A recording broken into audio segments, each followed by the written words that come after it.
그러니까 이태원 참사 특별법에 대해서 또 거부권을 또 거부권. 네, 예. 행사를 했다라는 소식을 전해드려야죠. 또 근데 거부권을 행사하면서 한덕수 총리가 한 말이 있는데 그 내용이 뭡니까? 왜 거부권을 행사한다는 겁니까? 어제 국무회의를 통해서 제2 요구안을 국무회의에서 의결을 했고 예. 이 제2 요구안을 의결을 할 때 대통령은 소위 말하는 뭐 민생 토론회, 그러니까 이게 부처 업무 보고를 대신한 민생 토론회라는 걸 진행을 하고 있는 상황이어서 이 민생 토론회가 끝나고 나서 오후에 이 제2 요구안에 대해서 거부권을 행사를 했습니다. 예. 그래서 이제 제2 요구를 국회에다가 이제 한 상황인데 이 국무회의에서 한덕수 국무총리가 주재를 했거든요. 국무회의는.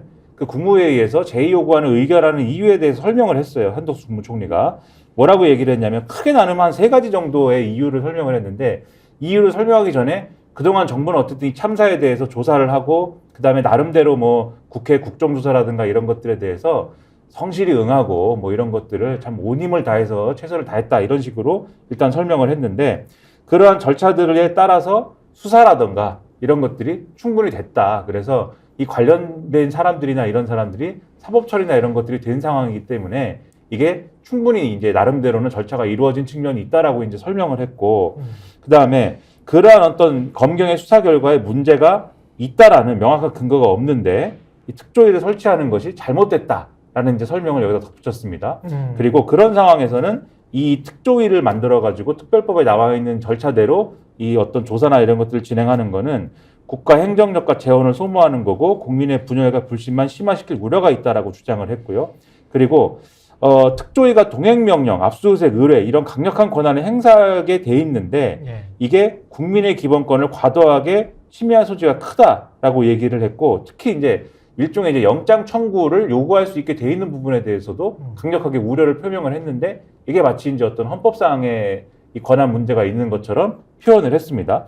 마지막으로 이게 특조위에 11명의 위원을 임명하는 절차에 대해서 공정성과 중립성이 훼손될 우려가 상당하다 이렇게 지적을 했는데 아시다시피 특조위에 11명 이 추천하는 절차에 대해서는 여당이 4명, 야당이 4명, 국회의장이 3명 추천하게 되어 있는데 국회의장의 경우에는 스스로 그냥 마음대로 추천하는 게 아니라 관련 단체와 논의를 해서 협의를 해서 추천하도록 되어 있습니다. 예. 이 관련해서 명분도 실익도 없는 법이다. 지금 자막이 잠깐 잘못 나갔죠? 예. 업은 없다는 비읍과 시읒입니다. 예. 요즘 자막 잘못하면 큰일 나는데. 예. 그 명분도 실리도 업어가는 법이다. 그러면 명분도 실리도 함께 가져가는 법이다. 뭐 이런 것처럼 들릴 수도 있기 때문에 지금 없다라는 겁니다. 제로입니다. 네, 자막이 큰일 난다고 말씀하신 네. 거는 JTBC가 대통령이 시장 모르셨어요? 가가지고 몰랐어. 시장 가가지고 배추 그 배추 그거는 알았어요. 예. 그러니까. 그 뉴스는 알아. 예. 그럼 바로 그냥 고발돼요. 매출을 오르게 해주겠습니다라고 했는데 배추 배추가 오르게 오른다. 했다고 하는 자막을 잘못 넣었다고 해서 예. 지금 국민의힘으로부터 가짜 뉴스로 근데 지목을 받았어요. 그게 바이든하고 난리면하고 비슷한 이야기인 것 같은데 다시 들어보면 뭐예요? 실제로는 그 말씀 잘하셔야 돼 여기서 배추예요? 아니면 아니, 그거는 매출이겠죠. 매출이에요. 네, 네. 매출이겠죠. 매출이에요? 네. 그거 들어보셨어요? 몇 번씩 돌려보셨어요?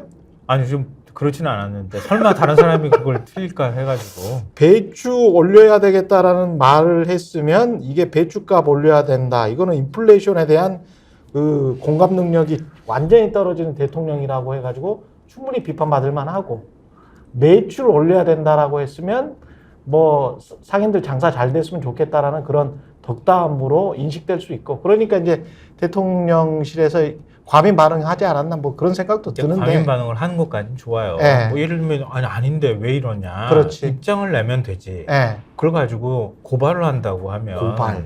법적 대응까지 하겠다는 거잖아요. 고발. 요즘 아주 자칫 조금만 실수만 해도 다 예. 고발당하는 세상이라 예. 이 언론자에 위축될 수, 언론 내부 검열을 하게 되거든요. 그렇죠. 예. 그리고 대통령실이 그 자막 하나까지 그렇게 다 일일이 간섭해야 됩니까? 그러니까요. 네? 예. 쪼잔하잖아요. 배추든 매출이든 간에. 예. 뭔지 모르겠어. 하여튼 지금 예. 이태원 참사 특별법에 대해서 한덕수 국무총리가 얘기했던 논리에 대해서 얘기했는데요. 제가 누군가가 얘기한 발언을 들려드릴게요. 누가 했는지 언제 나온 말인지 한번 추정을 한번 해보시면 좋겠는데요. 특조위는 검찰보다도 더 강력한 권한을 가지며 국민의 기본권을 침해하고 있다. 특조위가 본래 목적에서 벗어났다. 진상조사 목적이 아니라 특정 정치적 목적을 띈 단체다. 이게 언제 나온 얘기 같으세요? 세월호 참사 때 비슷한 얘기 들은 것 맞아. 같아요. 그렇습니다. 예. 세월호 참사 때 위에 제가 말씀드린 건 당시에 바른정당의 하태경 의원이 한 발언이고요. 밑에 한 거는 자유한국당 김정은 의원이 얘기한 거예요. 이건 말고도 뭐 예를 들자면 엄청나게 많은데요. 김종태 전 새누리당 의원은 특조위가 청문회 예산 1억 6천만 원을 두고 청문회를 20회 하면 많은 것 아니냐. 청문회 20회에서 신문에 나고 하면 분탕질 또 난다. 뭐 이런 식의 얘기를 하기도 됐었고 당시에 막말을 뭐 너무 많이 했기 때문에 제가 일일이 다 거론하지 않아도 될 것 같은데요. 왜 제가 세월호 특조위 얘기를 했냐면요. 지금 세월호 특조위에 부여했던 권한과 이태원 참사 특조위에 부여한 권한이 거의 똑같아요. 그렇죠. 그런 예. 게 하나도 없어요. 그런데 이제 헌법에 위배된다고 얘기를 하잖아요. 근데 세월호 특조위 활동했는데 헌법에 위배되는 뭔가 있었어요? 없었잖아요. 오히려 세월호 특조위 활동 방해했잖아요. 세월호 참사 특조위가 구성될 수 있는 특별법을 2015년 1월에 이제 특별법이 시행에 들어갔는데요. 특조위 구성은 8월에 됐어요. 그 사이에 계속 조사 방해, 그러니까 특조위 구성 자체를 못하도록 방해하는 행위가 있었고요. 그렇죠. 나중에 이게 재판까지 받게 되거든요. 그렇죠. 예. 그러니까 당시에 재판을 받는 과정에서도 굉장히 많은 얘기가 나왔는데요. 윤학배 당시 청와대 비서관 지시로 메신저 바이버 있잖아요. 단체 대화방을 개설을 해요. 1월 25일 날. 법 시행이 들어가자마자.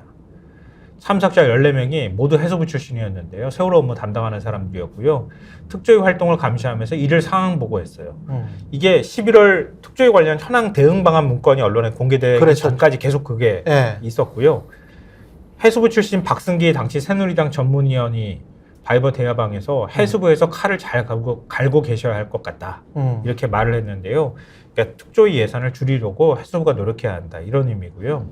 이면택 당시 특조위 운영지원 담당관이 해수부 파견됐던 사람이었는데요. 우리 부, 행안부, 외교부가 하나가 되어 뭉쳐야 할 것 같습니다. 이렇게 글을 올리기도 했는데요. 이 법정에서 이 사람이 부끄러운 모습인데 법 위반이라 생각하지 못했다. 분별력이 없었다. 이렇게 진술한 적도 있습니다. 그러니까 세월호 특조위는 그렇게 망쳐놓고 이태원 참사와 관련해서 조사를 하려고 하니까 끝내 거부권을 행사했다. 근데 그 이유가 성실하게 이제까지 임해왔다. 그 수사도 다 했다라고 이야기를 한 건데 이거를 유가족들이랄지 국민들이 얼마나 동의할 수 있을지를 모르겠습니다. 그렇죠. 그러니까 예. 처음부터 성실하게 임했어요. 유가족들도 그렇고 지켜보는 국민들도 그렇고 정말 정부가 이 문제에 대해서 성실하게 어떤 뭐 그게 뭐가 됐든지 간에 어떤 진상을 규명하고 또 책임자를 처벌하고 이런 절차에 제대로 응하고 있는 것이냐에 대해서는 계속 의심을 품어왔던 거고요. 그렇죠. 그 의심을 해소할 수 있는 뭔가를 한 게 없지 않습니까, 사실.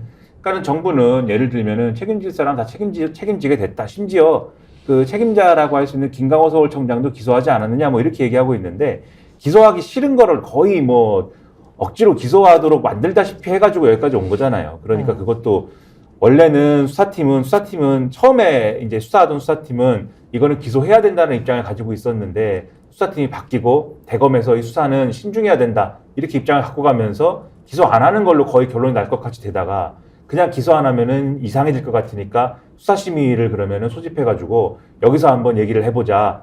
지금 검찰총장이 그렇게 얘기를 해서 수사심의를 소집을 했는데 외부위원들이 사실 여기서 검찰 측에서는 기소를 안 하는 방향으로 얘기를 했는데 외부위원들이 기소를 하자고 그래갖고 기소가 된 거 아닙니까? 이거는 그렇죠. 기소를 하기 싫었던 거거든요. 검찰 입장에서는. 그런 것까지 다 봤어요. 그리고 중간에 이제 뭐 어떤 조사에 성실하게 임했다는 거냐를 생각을 해보면 뭐 별로 없거든요. 국정조사한 거 한 번 있었거든요. 국정조사가 그때 제대로 됐습니까? 여러 가지 비토라든가 뭐 이게 뭐 국정조사가 효력이 있느냐 여러 가지 얘기하면 잘 안 됐잖아요. 그러니까 이런 걸 다 봤는데 그리고 정치적인 책임을 제대로 물었느냐 정무적인 판단에 의한 어떤 이 문제는 그러면 우리 정권이 제대로 한번 책임져 보겠습니다. 뭐 이런 태도였느냐 지금도 행안부 장관 그대로지 않습니까? 사퇴했습니까? 책임진 적이 없어요. 그러면 적어도 이런 맥락에서 한 번도 책임진다라는 태도를 보인 적이 없는 정권이. 근데 행안부 장관은 왜 안 가는 거야? 대통령이 워낙 이제 아끼는 분인가 보죠. 네. 그러니까 이런 정권이 지금 거기에 대한 어떤 액션이 하나도 없는 상태에서 거부권을 행사하면 국민들이 여기에 대해서 그럼 이거 거부권 행사할 만해 이렇게 생각하겠느냐라는 거죠. 그렇지 않으니까 뭐 국민을 바보로 하는 거라고 생각하는데요. 국민을 바보로 한다. 네, 예. 경향신문 제목이 사실은 딱 보자마자 뭔가 이렇게 폐부를 찌르는 것 같은 느낌이 들었는데요. 끝내 거부권, 위로도 없이 돈 내밀었다. 이게 기사 제목이었고요. 돈 내밀었다. 재난의 정쟁을 막는다면서 오히려 갈등, 분열, 불붙였다. 이게 이제 제목으로 쓴 문구예요. 근데 국민에게 능욕을 주는 것 같은데 그렇게 되면 돈을 그러니까 내밀어. 한동훈 네. 법무부장, 한덕수 국무총리가 네. 명분도 실익도 없는 법안이라고 얘기하면서 한 워딩이 이거예요. 동행명령, 압수수색, 의뢰와 같은 강력한 권한은 헌법상 영장주의 원칙을 훼손할 수 있다. 그리고 참사로 인한 아픔을 정증이나 위헌 소지를 정당화하는 수단이 될 수 없다. 이렇게 얘기를 했는데요. 그 이태원 참사 특조위는요. 세월호 진상 특조위는 특별검사도 임명할 수 있도록 돼 있었거든요. 그렇죠. 이건 예. 뺐어요. 논란이 있어서 뺐고요. 예. 영장주의 원칙이 지금 영장주의 원칙이라고 얘기하는데 그러면은 지금 뭐 수사 기소 분리가 되고 뭐 이런 과정들이 있었는데 영장주의 유일하게 원칙이 남발이 되고 있는 거 아니에요 지금? 영장이? 아니, 그렇기도 하고 네. 기소권을 가지고 있는 거 기소권이 검찰이 유일하게 헌법상 가지고 있다고 하는 것도 그것도 사실 헌법재판소 판단을 통해서 그거 아니다 이렇게 얘기를 했잖아요. 기소득정권 아니면 그러면 영장 청구권만 검찰이 아주 유일하게 갖고 있는 권한이에요. 그렇지. 근데 지금 이태원 참사 특조위가 가지고 있는 권한은 압수수색 의뢰의 권한이에요. 그러니까 공수처나 검찰에 압수수색을 해주는 걸 요청합니다. 이렇게 의뢰하는 거예요. 그러면 검찰이 볼 때, 공수처가 볼 때, 이거 압수 대상이 안 돼요. 이러면 청구 안 하는 거예요. 그리고 법원에서 또 영장심사 또 하잖아요. 근데 어떻게 이게 영장주의 원칙을 훼손하는 게 되는 거며, 동행명령을 자꾸 시비를 걸고 있는데, 특조위 요구에 2회 이상 정당한 이유 없이 불응했을 경우에만 동행명령을 발부할 수 있고요. 이거는 세월호 특조위, 세월호 선체조사위, 사회적 참사 진상규명위, 5.18 민주화운동 진상규명위, 의문사 진상규명위, 진실화해위, 군 의문사위, 군 사망사고위원회가 모두 가지고 있었던 권한이에요. 똑같이 했다. 예. 국민들을 호도하지 않았으면 좋겠고요. 예. 여기까지. 이렇게 헌법에 위배되는 걸 전전긍긍하면서 걱정하는 사람들이 눈앞에 보이는 도이치모터스 주가 조작 사건 수사는 안 하고 예.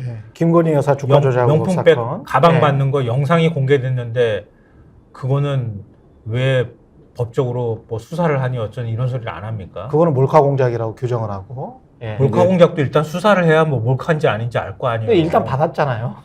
네, 요 얘기 하나만 덧붙이면은 네. 지금 아까 이제 돈으로 때우자는 거냐 뭐 이런 네. 얘기가 나오는 이유는 이 국무회의 직후에 방기성 국무조정실장이 예. 총리실 산하에 12구 참사 피해지원위원회를 설치하고 민형사 확정 판결 전에 조기 배상을 추진하고 영구 추모시설 건립을 추진하고 지원금 확대 등의 대책을 추진하겠다 공개했기 때문이에요. 근데 유가족들이 원하는 거는 늘 말씀드리지만 이게 왜 사고가 일어났는지 사건이 일어났는지 참사가 왜 일어났는지를 밝히고 재발을 방지하는 대책을 만드는 거거든요. 외국 같으면은 이런 참사가 일어나면은 10년씩 걸려가지고 지금 우리가 추진하는 것처럼 이런 조사위원회 만들어가지고 두툼한 보고서를 만들어서 다시는 이런 일이 일어나지 않기 위해 어떻게 해야 되느냐를 만들고 그걸 해외에 있는 다른 나라들도 막 참고해가지고 우리나라도 사실 이런 일이 일어나면 참고하거든요. 일본 보고서나 영국 보고서를 참고하지 않습니까? 그렇죠. 예. 그런 활동을 하는데 그런 활동을 하자고 하는 건데 지금 예를 들면은 특조위 구성이 지금 뭐 중립적이지 않다라고 얘기를 막 하는데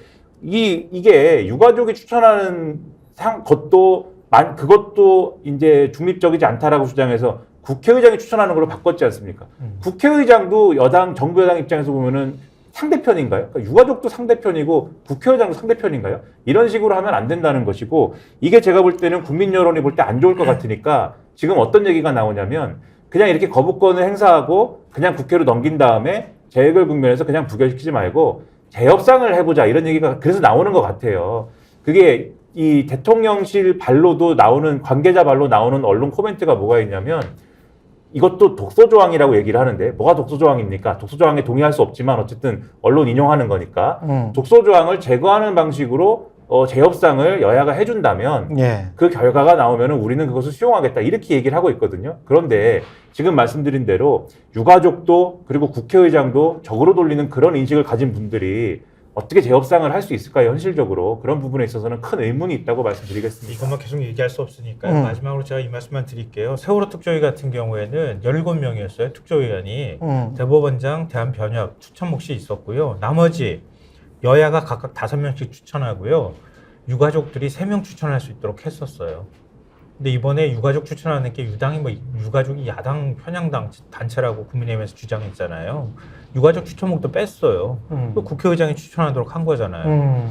이걸 가지고 이걸 편향됐다 그러면 우리나라 위원회는 어떻게 구성하는 거예요? 예. 우리나라 위원회 국회의장 몫을 다 야당 편향이라 그러면은 도대체 우리나라 모든 위원회는 그러면 어떻게 되는 거야? 그 답은 제가 볼 때는 방심위에. 방통이랑 방심위. 누가 얘기하면서 다시 한번 얘기하고요. 마지막으로 방심위에 있습니다. 방심위. 습관적으로 예. 이렇게 하는데 예. 이게 일종의 보수적 사고 방식에 관한 문제인가? 저는 요즘에 그런 생각도 좀 하는데 세월호 참사 일어나고 난 다음에 넉 달이 조금 안 됐을 때였어요. 2014년 8월 1일 세월호 참사 유가족이 국회 본청 앞에서 시위하니까요. 본청 앞에 줄치고 빨래 걸어놓고 그게 모양새가 뭐냐. 그 모습이 노숙자들이 하는 것 같은 느낌이다. 김태흠 자유한국당 의원이 이런 발언했고요. 김태흠. 예. 예. 저희의 입장은 교통사고다. 이것도 사고에 비해 그러니까 이 나중에 지원해 주는 거 사고에 비해서 상당한 특례다. 이렇게, 교통사고인데 특례를 줬다. 네, 예. 주호영 자유한국당 의원이 발언한 겁니다. 주호영. 네. 예. 그러니까 그때랑 지금이랑 어떻게 한치도 달라진 게 없습니까? 오직 국민이 수백 명이 죽고 해도 정권 옹호, 정권 유지에만 모든 걸 관심을 쏟는 거기에만 몰두하는 것 같은. 비정하다 못해 오직 권력을 쥐는 것만 관심이 있는 이런 모습을 집권 세력을 어떻게 평가해야 될지 예. 답답합니다.